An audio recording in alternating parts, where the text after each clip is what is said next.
RCN Radio.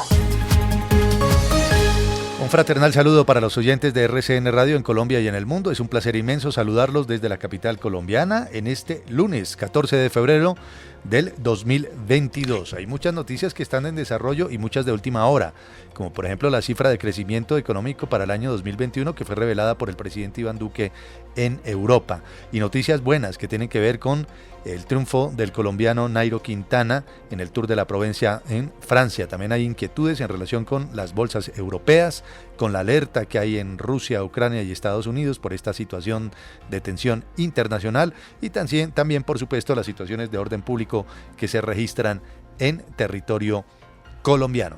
Comencemos contándoles a nuestros oyentes que el presidente Iván Duque reveló en Bruselas que el crecimiento económico de Colombia en el 2021 fue de 10.2%, considerado el mayor en la historia del país. La cifra es ligeramente superior a la que se había mencionado en distintos pronósticos que ubicaban ese crecimiento por encima del 9,5%.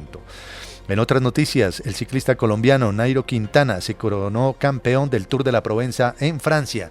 Con este triunfo, el ciclista boyacense obtiene su victoria número 21 en carreras de importancia que incluyen la Vuelta a España y el Giro de Italia, entre otras, aunque incluyendo carreras de corta duración. Nairo Quintana ya tiene 49 triunfos fuera del país.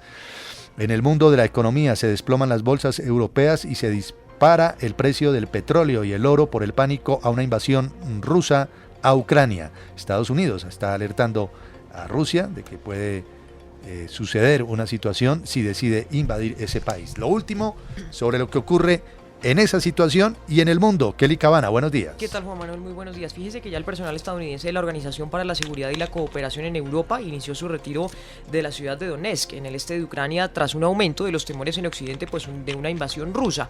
Además, Australia, Canadá y España se sumaron a esos gobiernos que piden a sus ciudadanos abandonar el suelo ucraniano. Fíjese que el presidente de ese país, que es Volodymyr Zelensky, dice que no entiende por qué Occidente está hablando de invasión y posible guerra, y dice que parece que crean un ambiente de pánico que solo le va a servir a su enemigo, que en este caso es el presidente ruso Vladimir Putin. Hay noticia también de la pandemia, sobre todo de protestas, Juan. Tras casi una semana de bloqueos, la policía de Canadá ya terminó de despejar uno de los puentes clave en la frontera con Estados Unidos, que había sido tomado por manifestantes que se oponen a la vacunación obligatoria. Y mientras tanto, ya las autoridades belgas bloquearon esta mañana una treintena de vehículos que se preparaban para encontrarse en Bruselas como parte de este llamado convoy de la libertad contra las restricciones anti-COVID. Muy bien, muchas noticias en el mundo a esta hora. La Defensoría del Pueblo, entre tanto, aquí en Colombia, ha informado del secuestro de María Umbarila y de su hija de 3 meses de nacida por parte de un grupo delincuencial que aún no ha sido identificado. Esto ocurrió en Tame, en el departamento de Arauca, en la vía que conduce al resguardo indígena de Betoyes.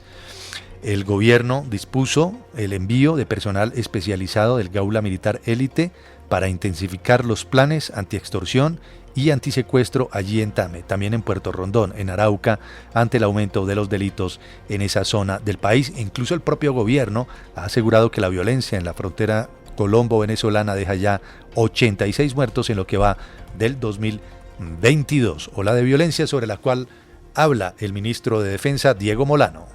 Desde hace 20 días se definió un plan de estabilización en 3 componentes: contención, protección y a la ofensiva.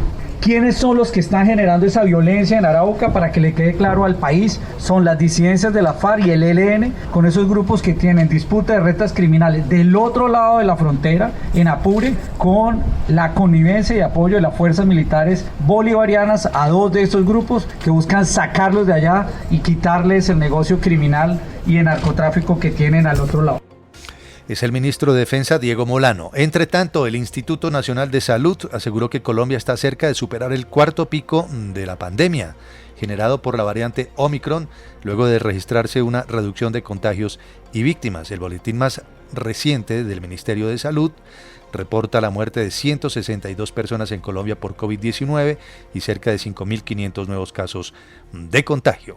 A propósito de esta noticia y de hechos otros de Bogotá, Yanelda Jaimes, buenos días. Hola Juan Manuel, muy buenos días. Pues aquí también en la capital de la República, la Secretaría de Salud va por ese mismo camino, analizando con el Comité Epidemiológico si esta semana podría ya levantarse esa alerta tan fuerte por el cuarto pico de la pandemia que dejó la variante Omicron. Entre tanto, hoy se conocerán más detalles sobre la captura y ya la legalización de esa captura de los 2 presuntos responsables del asesinato de la periodista de las Naciones Unidas, Natalia Castillo. En las últimas horas fue realizada precisamente a la audiencia de legalización de captura de estos presuntos responsables, quienes igual negaron en la comisión de estos hechos, declarándose inocentes. Y en otras noticias también está siendo investigado el caso de un extranjero aquí en la capital de la República, un turista que murió por COVID-19 en un hotel aquí en el sector de Teusaquillo.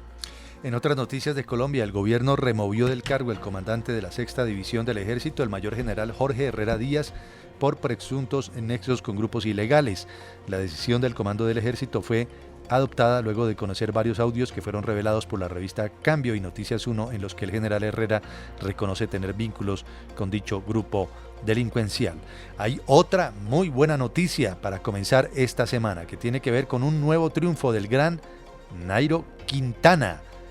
También triunfo de Higuita en el ciclismo y resultados del fútbol profesional colombiano. José Fernando Neira.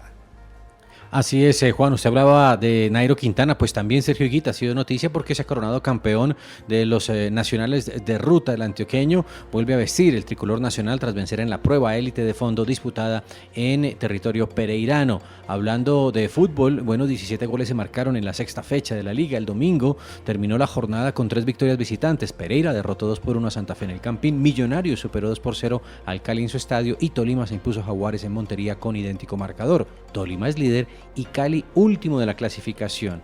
Y en el fútbol americano, los Rams se coronaron como campeones de la NFL. Se han quedado con el Super Bowl tras derrotar a los Bengals de Cincinnati. Gracias, José Fernando. Una de las redes de Ecopetrol en el corregimiento del centro, en Barranca Bermeja, resultó afectada por un atentado ocurrido en las últimas horas. La empresa informó que también resultó afectada una de las instalaciones del campo La Cira. También es noticia hoy en Colombia una azonada que se registró en el municipio de Cimitarra, hecho que dejó un policía y 8 civiles heridos, por lo que hay toque de queda en esa localidad. Y el presidente Iván Duque ha retado a la prófuga excongresista Aida Merlano a que diga cuál es la relación que la exrepresentante aseguró tener con él desde el punto de vista político electoral en el pasado. Que diga cuándo hablamos y cuándo nos reunimos, fue la respuesta del presidente Iván Duque. Capi Romero, echémosle una mirada a hechos importantes que han ocurrido en una fecha como esta, 14 de febrero. Juan Manuel, buen día. Cada 14 de febrero se celebra en varios países del mundo el Día de San Valentín, un día donde se resalta la importancia del amor y según la leyenda, su origen se remontaría al siglo III en Roma, donde un sacerdote llamado Valentino fue sentenciado a muerte por celebrar en secreto matrimonios de jóvenes enamorados, desobedeciendo las normas del gobernador del Imperio Romano. El 14 de febrero del 2005, hace 17 años, nacía uno de los portales más exitosos de la actualidad, la plataforma de video YouTube.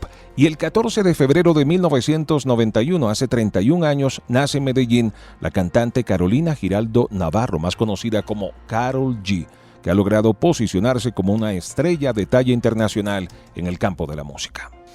Muy bien, Capi, estas las noticias para comenzar el día aquí en RCN Radio. Esta y más información en rcnradio.com.